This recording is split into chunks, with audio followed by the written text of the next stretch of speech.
নমস্কার, দা ওয়ালে আপনাদের সকলকে স্বাগত আর নতুন বছরের সকলকে শুভেচ্ছা জানাই। আজ আমরা চলে এসেছি দক্ষিণেশ্বর মন্দিরে।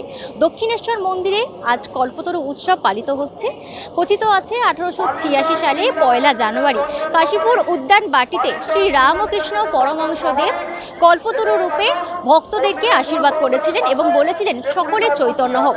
তারপর থেকে প্রতি বছর আজকের দিনটি কল্পতরু উৎসব হিসেবে পালিত হয়ে আসছে।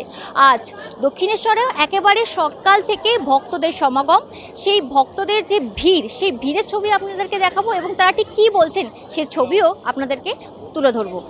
প্রতি বছরের মতো এবারেও বছর শুরুর দিনে বিপুল ভক্ত সমাগম হলো উত্তর কলকাতার কাশীপুর উদ্যানবাটি ও দক্ষিণেশ্বরে। কল্পতরু উৎসবে যোগ দিলেন রাজ্যের নানা প্রান্তের বহু ভক্ত। হোম, যজ্ঞ ও পূজাপাঠ চলেছে দিনভর।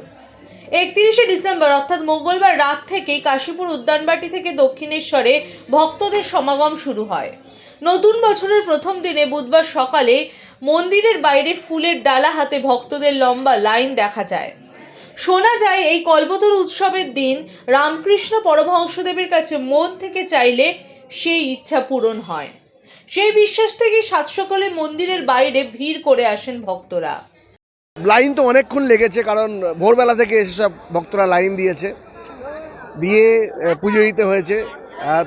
তবে বলবো যে আমি মন্দির কমিটি বা পরিষদের এবং স্থানীয় প্রশাসনের এত সুন্দর ব্যবস্থা, খুব সুন্দরভাবে পুজো দিতে পেরেছি আমরা, কোনো অসুবিধা হয়নি।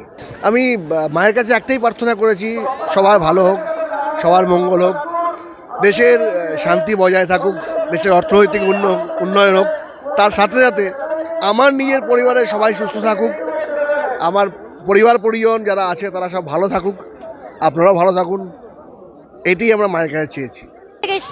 আমি এসেছি যাদবপুর থেকে। কত সকালে পুজো কখন দেবে? সকালে না, পুজোর ব্যাপারটা আমি একটু দর্শন করতে এসেছি, কেন এবার আমার একটু অসুখ আছে, আমি পুজো দিতে পারবো না। ওই জন্য ভাবছি এত লাইন, এই লাইনে আমি কি করে দর্শন করব চিন্তা করছি। প্রচুর ভিড়, আমরা তো প্রায় 2-3 বার লাইন ক্রস করে, মানে প্রচণ্ডভাবে ওই আপনার বালুঘাট থেকে আমরা ঘুরে ওই অত দূর থেকে লাইন দিয়ে ঘুরে আমি ছেলেকে নিয়ে পুজো দিয়ে এসেছি। আমি পুজো দিয়ে আসি, প্রত্যেক বছরই আসি, এমনকি আমি প্রত্যেক বছর ওই কালী পুজোর সময়ও আসি। দক্ষিণাকালী আমার কাছে ফেভারিট। বছরে 2025-এর বছরের শুরুর দিনে দক্ষিণেশ্বর পুজো দিতে আসা কারণ কি?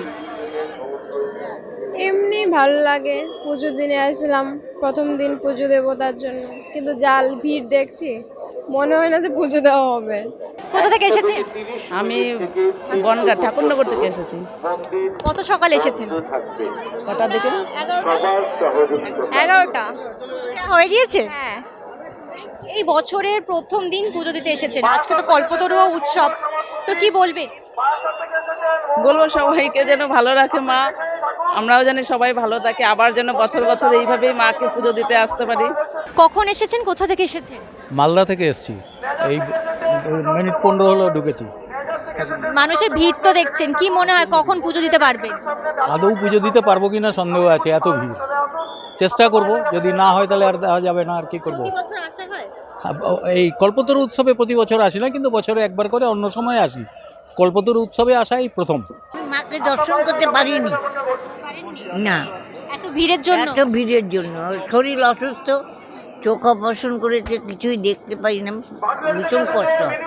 এত রিকোয়েস্ট করলাম আমি, কিছুতে আমাকে দিল না, দেখে দর্শন করতে পারি না। এই যে মার যে মন্দিরটা চারধারে বসে আছে, এই আমার ভালো লাগে, এইটাই আমার ভালো লাগে। 1886 সালের 1 জানুয়ারির একটি ঘটনার সঙ্গে এই কল্পতরু উৎসব জুড়ে আছে। রামকৃষ্ণ পরমহংসদেব তখন ক্যান্সারে আক্রান্ত। গুরুতর অসুস্থ রামকৃষ্ণকে কাশীপুর উদ্যানবাটিতে আনা হয় চিকিৎসার জন্য। বছরের প্রথম দিনে সেই সকালে ঠাকুর একটু সুস্থ বোধ করায় বাগানে হাঁটতে যান তিনি। সঙ্গে ছিলেন নাট্যকার গিরিশচন্দ্র ঘোষ সহ কয়েকজন ভক্ত। হঠাৎ রামকৃষ্ণদেব গিরিশচন্দ্রকে জিজ্ঞাসা করেন, তোমার কি মনে হয় আমি কে?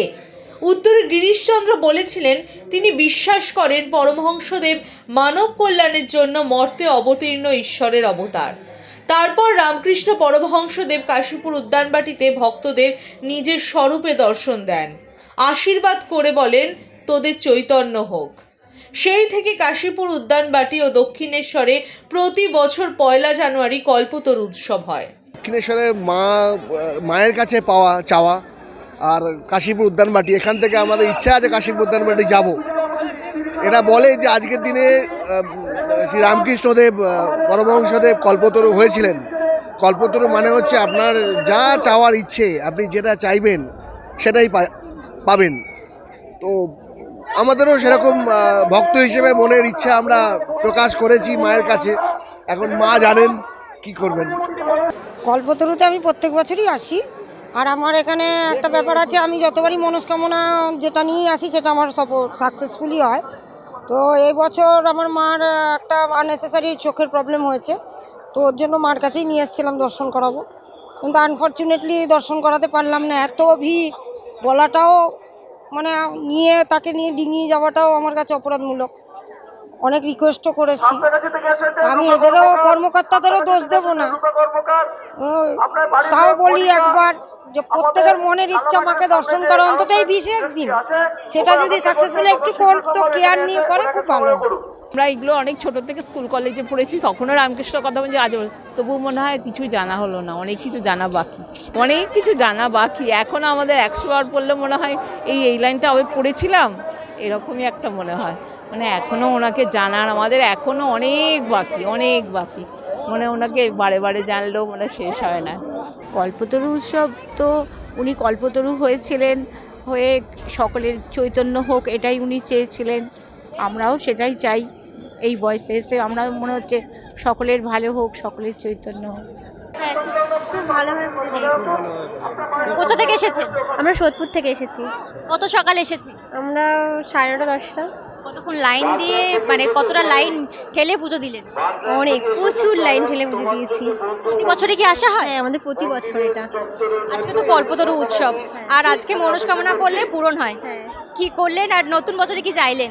ওটা হচ্ছে সিক্রেট, ওটা হচ্ছে মনেই থাকা দরকার না, সবাইকে তো বলা যায় না। ওটা নতুন বছরে সকলের জন্য কি বলবে? সকলের জন্যই মানে শুভকামনা করলাম যে সবাই ভালো থাকুক, খুব ইচ্ছে করুক। মাকেও বললাম আপনিও ভালো থাকবেন। দক্ষিণেশ্বর ভবতারিণী মন্দিরে যে ভক্তদের সমাগম, সেই সমাগমের ছবি আপনাদেরকে দেখালাম, পাশাপাশি ভক্তদের সাথেও কথা বললাম। কিন্তু যে সমস্ত ভক্তরা বয়স্ক, অর্থাৎ যারা প্রবীণ, তারা তাদের সমস্যার কথা তুলে ধরলেন। তারা এত ভিড় ঠেলে মায়ের দর্শন করতে পারলেন না। এদিকে যাতে প্রশাসন কোনো পদক্ষেপ নেয় পরের বছর থেকে, সেদিকে তারা আশাবাদী। এবার এটাই দেখার বিষয় সেদিকে কোনো পদক্ষেপ নেয় কিনা প্রশাসন, আমাদের সেদিকে নিশ্চয়ই নজর থাকবে। আপনারা দেখতে থাকুন দ্য ওয়াল, কারণ খবর এখন এখানে। বিস্তারিত আপডেটের জন্য আপনাদেরকে চোখ রাখতে হবে দ্য ওয়ালের পর্দায়। ক্যামেরায় সৌম্যদীপের সঙ্গে প্রিয়াঙ্কা, দ্য ওয়াল, দক্ষিণেশ্বর।